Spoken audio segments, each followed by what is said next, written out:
வணக்கம் ஸ்டூடெண்ட்ஸ். நம்ம இன்னைக்கு ஃபங்க்ஷன்ஸ் அப்படின்னா என்ன அப்படின்னு பார்க்க போகிறோம். பைத்தான் ஃபங்க்ஷன் அப்படின்றத பார்க்க போகிறோம். பைத்தான் ஃபங்க்ஷன் அப்படின்றது என்னன்னா, அது ஒரு பிளாக் ஆஃப் ஸ்டேட்மெண்ட் அப்படின்னு சொல்லுவோம். பிளாக் ஆஃப் ஸ்டேட்மெண்ட் அப்படின்னு சொல்லுவோம். அது பார்த்தீங்கன்னா ஒரு சில டாஸ்கை ரிட்டர்ன் பண்ணும்.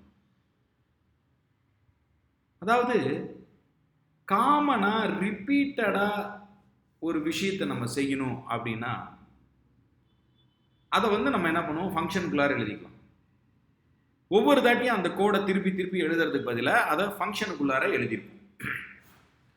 இது எதுக்காக அப்படின்னு பார்த்தீங்கன்னா, கோட் ரீயூசபிலிட்டி, கோடை ரீயூஸ் பண்ணிக்கலாம் அப்படின்றதுக்காக எழுதும்.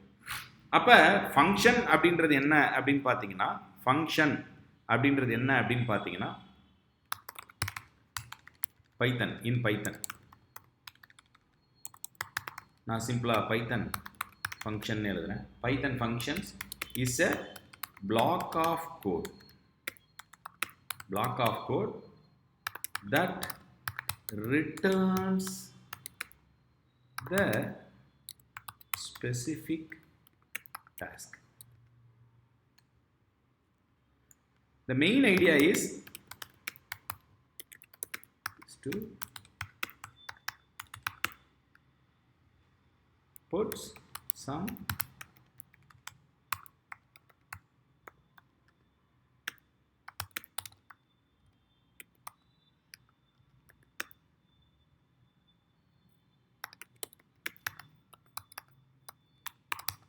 together which create a function.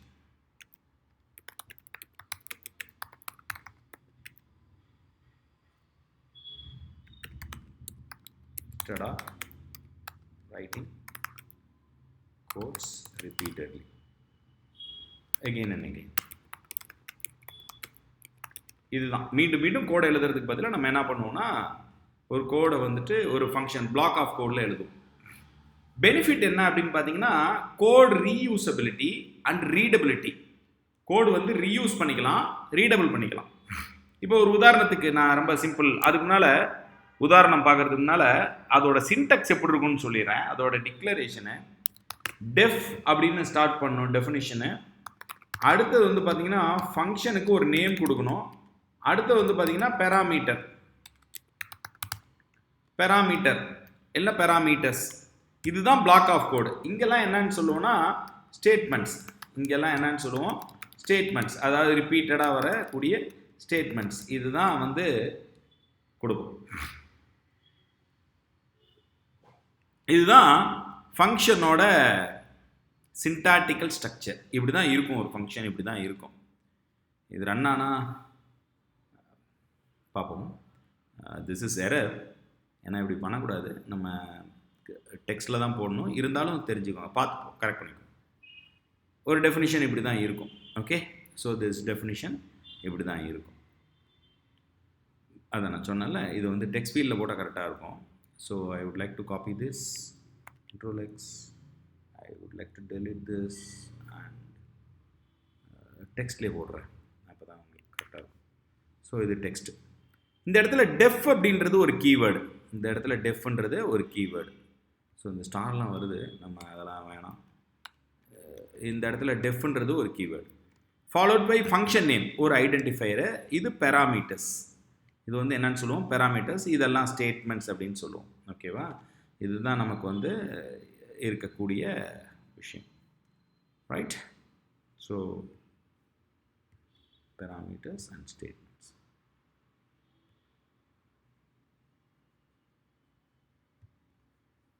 Right. Okay. So good. Okay.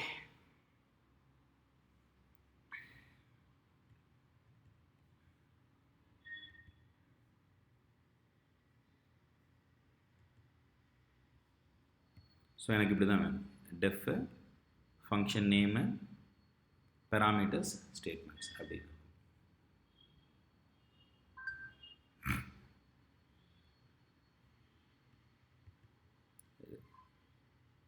Okay, so let me select it as text. Click பண்ணால் தான் அந்த ஃபார்மேட் வருது. ஸோ இதனால பார்த்துக்கலாம். ஓகே. ஓகே, கோடு எழுதுறப்ப நம்ம கரெக்ட் பண்ணிக்கலாம். இப்போ நான் ஒரு சின்ன வேலை செய்கிறேன். இப்போ நான் வந்து ஒரு எண் வாங்குகிறேன்.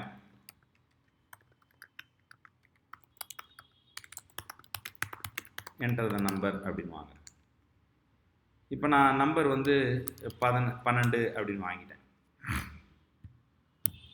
இப்போ நான் ஒரு சின்ன ஃபங்க்ஷன் எழுதுறேன். If n mod 2 equal to 0 இருக்குது அப்படின்னு ஒரு ஃபங்க்ஷன். இதுவும் ஒரு பிளாக் ஆஃப் ஸ்டேட்மெண்ட். இது பற்றி நிறைய வீடியோ நம்ம போட்டிருக்கோம், பாருங்கள். ஓகேவா? இதுவும் ஒரு பிளாக் ஆஃப் ஸ்டேட்மெண்ட்டு. பிரிண்ட் என்னன்னு சொல்கிறேன்னா இட்ஸ் ஈவன் நம்பர் அப்படின்னு சொல்கிறேன். ஈவன் நம்பர் அப்படின்னு சொல்கிறேன். எல்ஸ் என்ன சொல்கிறேன்னா பிரிண்ட் ஆட் நம்பர் அப்படின்னு சொல்கிறேன். It's a very simple example. So இப்போ நம்ம கொடுத்த நம்பர் என்னன்னு சொல்கிறோம் 12. அது வந்து பார்த்திங்கன்னா இங்கே எண்ணில் அப்ளை ஆகுது. 12 mod 2 வந்து பார்த்திங்கன்னா எந்த ரிமைண்டரும் வராது, 0 தான் வரும். ட்ரூவாக இருந்த கேஸ்னால ஈவன் நம்பர்னு நம்மளுக்கு ரிசல்ட் வந்துருச்சு. சப்போஸ் வேறு ஏதாவது நம்பர் வாங்கணும் அப்படின்னு பார்த்தீங்கன்னா, நார்மலாக எடிட்டரில் ஒர்க் பண்ணுறப்ப நான் இங்கே நான் உங்களுக்கு சொல்கிறேன். இப்போ இதே வேலையை n = int of, so let me improve the size, பார்க்கறதுக்கு கொஞ்சம் நல்லா இருக்கும். Okay, yeah, input of enter the number அப்படின்னு நான் சொல்கிறேன்.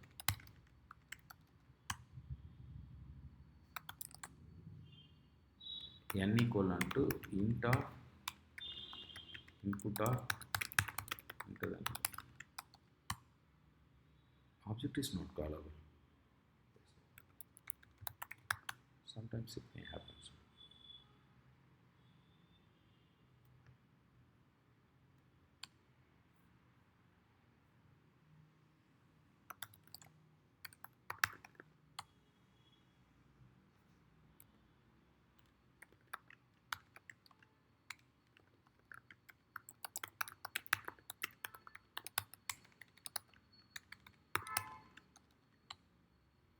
So now I gave 24.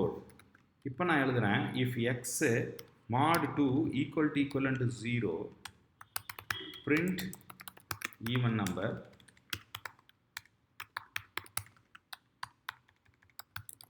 else print odd number. So this is 24. So actually if you take modulus of 24, it's 0. So இது வந்து true. அப்போ இந்த ட்ரூ கண்டிஷன் வரப்போ நமக்கு என்ன வருது, ஈவன் நம்பர்னு பிரிண்ட் பண்ணிடுச்சு. இப்போ நான் வேறு நம்பர் வாங்கணும், அப்போ என்ன பண்ணுவேன், இங்கே வந்து உங்களுக்கு பாசிபிலிட்டிஸ் இருக்குது. இங்கேயே போயிட்டு நான் வந்து இதை ரன் பண்ணுவேன். ரன் பண்ண உடனே இங்கே வந்து நான் வந்து 234 அப்படின்னு வருது. ஃபைன். இப்போ n வந்து 234. இது ரன் பண்ணுறப்ப எனக்கு வந்து என்ன அவுட்புட்டுன்னு வந்துடும், ஆட் நம்பர் அப்படின்னு வந்துருச்சு.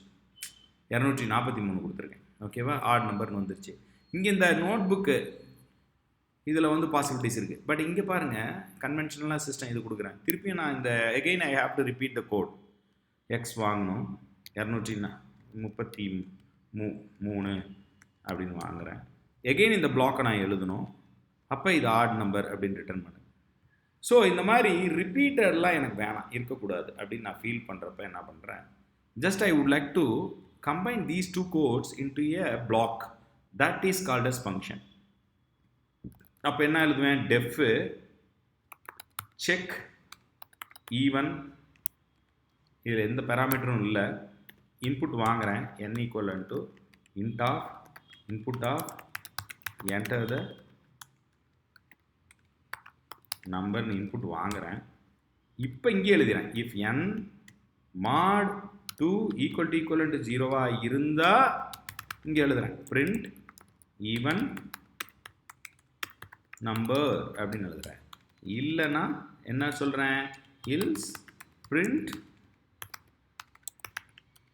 odd number அப்படின்னு கொடுத்துட்டேன். இப்போ பாருங்கள், இங்கே n, இப்போ நான் இந்த ரெண்டு கோடுமே இங்கே செப்பரேட்டாக இருந்தது பாருங்கள். இங்கே இன்புட் செப்பரேட்டாக இருக்குது, இங்கே செப்பரேட்டாக இருக்கா. இது ரெண்டையுமே என்ன பண்ணியிருக்கேன், கம்பைன் பண்ணி ஒரு பிளாக் ஆஃப் கோடாக எழுதிட்டேன். இதுதான் ஃபங்க்ஷன். டெஃப் அப்படின்ற keyword followed by the function name. இங்கே பேராமீட்டர்ஸ் பற்றி கொடுக்கல, அதை பற்றி நம்ம கவலைப்பட வேணாம், வரக்கூடிய செக்மெண்ட்டில் நீங்கள் தெரிஞ்சுப்பீங்க. இப்போ நான் செக் ஈவன் அப்படின்ற இந்த ஃபங்க்ஷனை கால் பண்ணுறேன். கால் பண்ணோடனே இன்புட் கேட்குதா, 12ன்னு கொடுக்குறேன், ஈவன் நம்பர் தான். திருப்பி கால் பண்ணுறேன், 233ன்னு கொடுக்குறேன், ஆட் நம்பர்னு வருது. திருப்பி கால் பண்ணுறேன், 24ன்னு கொடுக்குறேன், ஈவன் நம்பர்னு வருது. ஸோ நான் இந்த இடத்துல என்ன பண்ணியிருக்கேன்னா ரீயூசபிலிட்டி அண்ட் ரீடபிலிட்டி, அதுதான் main advantages of the Python function. Benefits of using function என்னன்னா increase the code reusability and readability அப்படின்னு சொல்கிறது தான் இதில் மிக முக்கியமான ஒரு விஷயம். பைத்தன் ஃபங்க்ஷன் பற்றி இன்னும் நிறைய பேச போகிறோம். வாட்ச் பண்ணுங்கள். நன்றி.